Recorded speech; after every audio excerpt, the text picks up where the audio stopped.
La sal es el elemento clave si quieres recuperar parte de tu salud.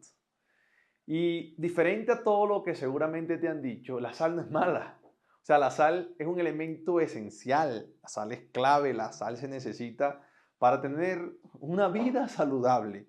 Definitivamente sí, pero a veces vas donde el médico y te dice, tienes que dejar de consumir sal. Error. Y te lo digo francamente.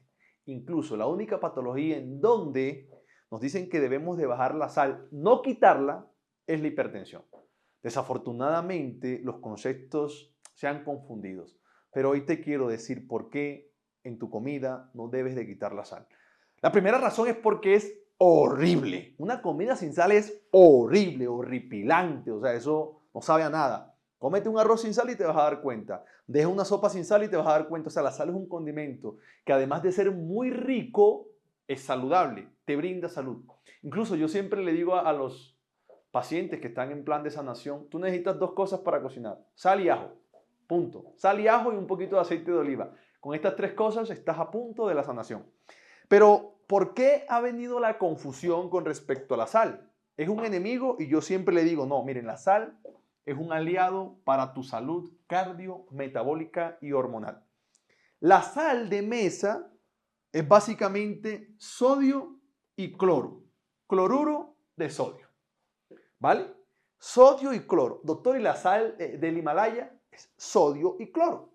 ¿Y la sal marina? Es sodio y cloro. Sodio y cloro. O sea, la sal es sodio y cloro. Y la sal se viene utilizando hace mucho tiempo, al punto que el término salario viene de que antes le pagaban a la gente con sal. Porque la sal por mucho tiempo se utilizó como un método de conservación de los alimentos. O sea, salábamos la carne, salábamos el pescado, salábamos el cerdo, se deshidrataba y lo podríamos conservar por un tiempo más. Entonces era una forma de poder conservar los alimentos. La sal sí servía para conservar los alimentos, servía para utilizar salarios. Pero hay un punto de quiebre y aquí viene el dato fundamental, es que a partir del año 1910, por allá, por la década de 1910, Suiza y Estados Unidos a la sal deciden ponerle yodo. O sea, yodaron la sal. Aquí, ¿pero para qué? ¿Pero para qué? Ya lo vas a entender. Lo único fue que en Latinoamérica esto comenzó a realizarse a partir de 1950. Pero vámonos, antes de explicarte por qué yodaron la sal, a que entiendas por qué la sal es buena para tu salud.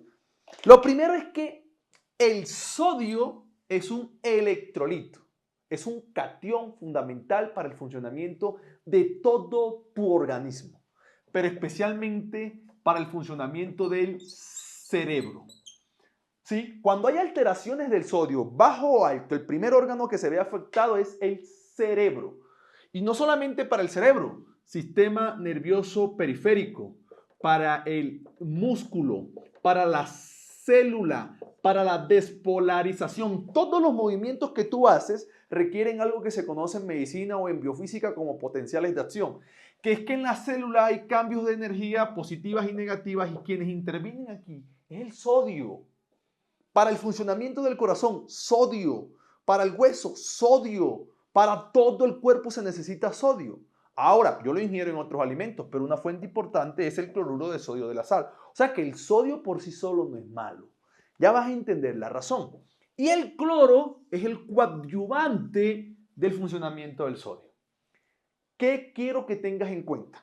Que cuando nosotros consumimos la cantidad suficiente de sodio en el día, no pasa nada. ¿Cuánto es esto, doctor? Si usted no tiene ninguna enfermedad, usted debe consumir de 3 a 5 gramos de sodio al día. Si usted tiene hipertensión arterial o problemas cardiovasculares, te recomiendo que consumas 1.5 gramos de sodio al día. O sea que el sodio no es malo. No cuando lo consumimos en esta cantidad. Lo que debería decirte el médico cuando tienes algún problema cardiometabólico es, usted necesita disminuir la cantidad de sodio, porque está con exceso de sodio. Pero el exceso de sodio no está en el arroz que yo preparo en la casa, ni en la sopa, ni en el bistec, ni en la sal que le pongo a la vinagreta. No está allí. Ojo, no está allí. ¿Dónde está el exceso de sodio que nosotros consumimos?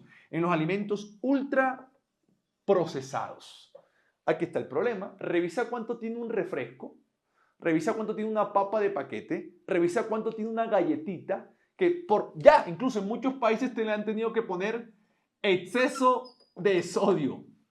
Es aquí donde está el exceso de sodio, porque entonces el médico te dice, lo que pasa es que usted tiene que dejar la sal, pero te tomas una gaseosa o un jugo embotellado o te comes un paquete de papa o un producto de panadería. Ahí es donde está el exceso de sodio. O sea que la recomendación verdadera es, necesito que elimines todos los ultraprocesados y que te sigas comiendo el poquito de sal. Porque además, cuando yo le digo a mi paciente que evite la sal, le estoy quitando el yodo. Doctor, ¿y por qué entonces Suiza y Estados Unidos y Latinoamérica por allá por la década de 1950 deciden ponerle yodo a la sal? Por una razón particular. El yodo es un elemento junto al hierro, al selenio, al potasio, clave para producir las hormonas tiroideas. Este yodo es clave para producir hormonas tiroideas. Antes de estas fechas, en estos países había algo que se llamaba coto. Le dicen coto, ovocio tiroideo. Y era básicamente porque la glándula tiroides no tenía el suficiente yodo para producir hormonas y se hinchaba, se agrandaba, se hipertrofiaba. Entonces te dicen, ven, entonces la solución es que como no consumimos suficiente yodo en algunos alimentos que están en nuestro día a día, ¿qué podemos hacer? Bueno, pero yodemos la sal. Pongámosle una pequeña cantidad de yodo a la sal. Y desde entonces, la cantidad de estas enfermedades como coto comenzaron a disminuir, al punto que en la actualidad la principal causa de daño en la tiroides es una enfermedad autoinmune que se llama tiroiditis de Hashimoto. Y la razón está en lo que estás comiendo. ¿Por qué me da tiroiditis de Hashimoto? Porque estás comiendo aceites refinados, inflamatorios. Porque estás comiendo azúcar inflamatorias. Porque estás estresado y porque no estás durmiendo bien. 4 factores principales para que te da tiroiditis de Hashimoto, una enfermedad autoinmune. Entonces, doctor, ¿la clave de la sal es que yo debo consumir la sal de mesa? Sí. ¿Y qué otra sal? Ya te explico. Pero el mensaje fundamental es que el exceso de sodio es el que te enferma, pero no viene de la sal de mesa, viene de los ultraprocesados, de los alimentos industrializados. Doctor, ¿y la sal rosada del Himalaya? La sal rosada del Himalaya tiene una particularidad y es que te la han vendido como una sustancia milagrosa. Y definitivamente no es milagrosa.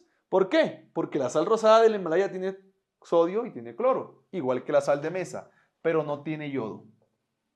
O tiene por muy pequeñas cantidades, lo cual no es suficiente para ayudar a la síntesis de hormonas tiroideas. ¿Es una opción? Pues si te gusta puedes comerla, pero la sal de mesa, que es barata, que es accesible y tiene todos los componentes para ayudarte a regular tu salud cardiometabólica. Los 5 puntos principales de esta entidad o de esta conferencia, para que lo recuerdes siempre, primero es que la sal es un aliado, es bueno, primero.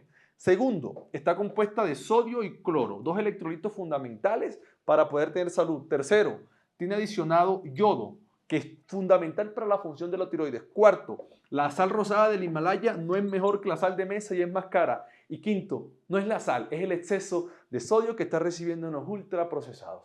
Si quieres saber algo de alguna patología en particular con respecto a la sal, déjamelo saber en los comentarios y te voy a dar todas las respuestas. Nos vemos en uno próximo.